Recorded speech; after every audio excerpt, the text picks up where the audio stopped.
Well, I'll have to work in the morning. Some of us know.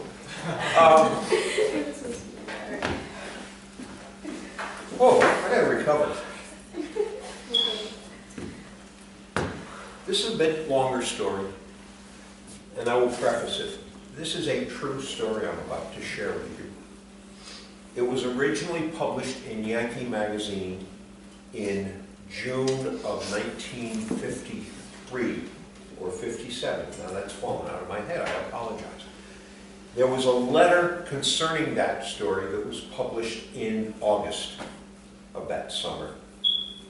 So I will tell you the whole thing put together. And please, it is true. I verified this. I've spoken with people at Yankee. It moves me a lot.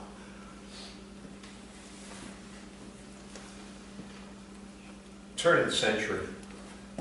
I'm sorry, 1900s for you children out there.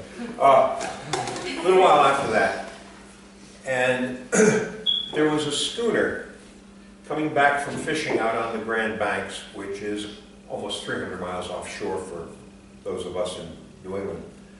And on its way back, it had about 200 miles left to go to get back to the Gloucester area. And it was coming home. They'd been fishing for 5 or 6 weeks. It's exhausting work.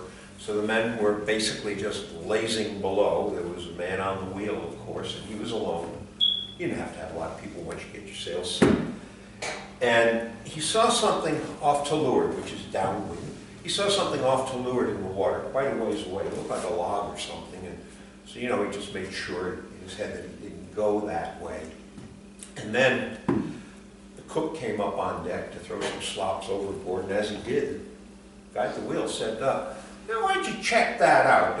Climb the rigging a little bit, see if you can get a better look at what it is. And, well, the cook got up there and he said, it's somebody. You know, it's dark as can be. Maybe it's some guy of color who fell overboard. A lot of people of color were working at sea. And so he got the captain. The captain came up and he took a look, and whatever it was moving. So he told the helmsman, fall off, downwind, go down toward this, whatever it is. And they got closer and closer, and they could see that here, over 200 miles away from the nearest land, was a Newfoundland, a dog, a Newfie, swimming. There had not been a ship in sight since morning. Nobody around at all. And so they went down and slid down toward the dog, got right down there, hauled the dog aboard. The dog greeted them wonderfully. You know how a Newfoundland does? Shook all that water off, gave everybody a real cold shower. And it didn't take that dog 2 minutes to prove that it knew what it was doing, because it was in the galley right by the stove warming up. And that's where it kind of made its home for the rest of the trip back. Well, they got back to port. When they got there, of course, they asked everybody in town if anybody had heard of a missing Newfie or anything. And never mind that, of course, everybody's wondering, where could this dog have come from? There they are, 200 miles from shore. There hasn't been a ship in sight for a radius of 30, diameter of 30 miles, all during the days they were sailing down, because this guy they picked up in the afternoon. And it was a true mystery. Well, it takes about a week to refit before you go out on the voyage again, and the dog kind of stuck close to the boat. Nobody knew of it. It got published in the paper that this dog had been found, and again, nobody came along and he said, hey, we know about this dog, we know whose it is. And so when they were ready to go to sea, the dog went with them. Well, the dog became part of the crew. And they sailed with that dog for quite a while. Now, in the meantime, that's 2 and 3 voyages after they found him the first time, that thing was in newspapers as far as Cape May, New Jersey, and as far as the outports in Newfoundland.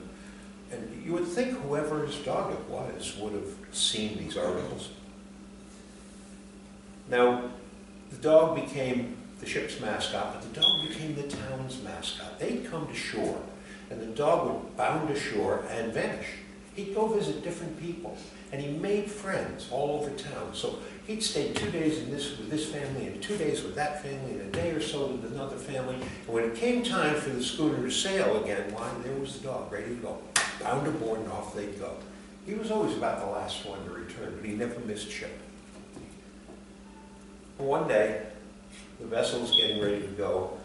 The dog isn't there yet. And they're all getting a little nervous. You know, where's the dog?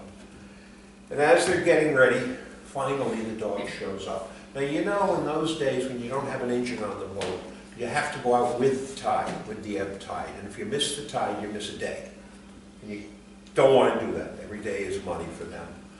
So they're getting ready to go. It's almost time for the tide to turn, and the dog finally shows up. And it comes running down, and they're all hollering at it. The dog comes running down right to the edge of the pier, and it stops.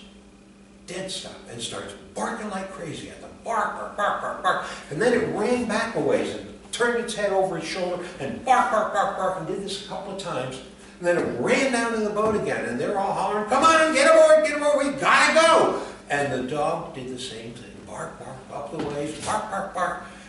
And finally the dog came down and the captain said, look, we're casting off this time. We're singled up. We just have 1 or 2 lines left. And the dog gets aboard now or we leave him. And he hollered at the dog and all the men hollered and the dog ran back a little ways, turned its head and barked at them again. And, well, they sailed off. And they were never seen again. The ship, whatever happened, went down with all hands.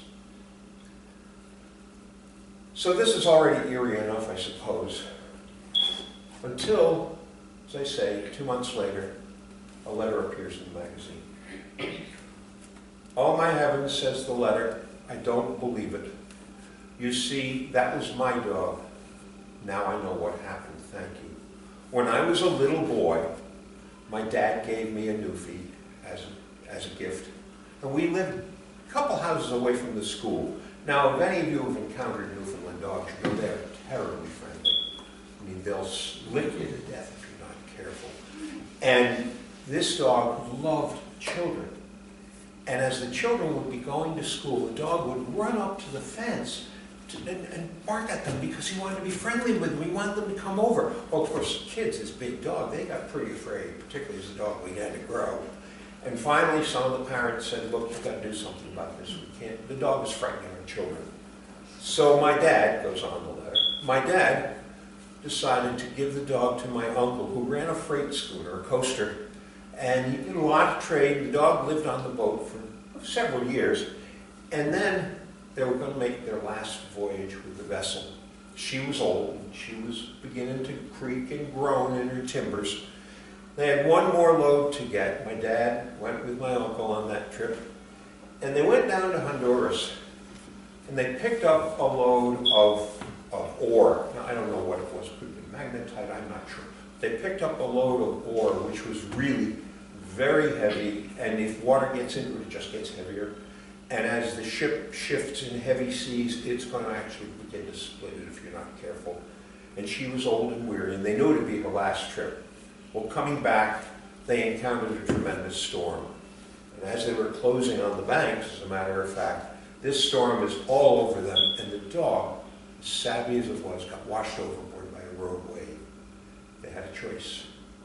They could have turned around to pick up the dog, and of course they were going to. And then they realized that with that heavy weather and that kind of cargo they had, and the age and weakness of the boat, if they tried to turn around, if they tried to tack the boat or jibe it, in that weather, she'd break up and sink. And so they had to leave my dog behind. And this is when it happened. And of course it's coincident with the dog being found a day later. And so at least the man had some peace knowing what happened with the dog. Nobody does know how the dog knew not to go on that last schooner voyage on its second. Thank you.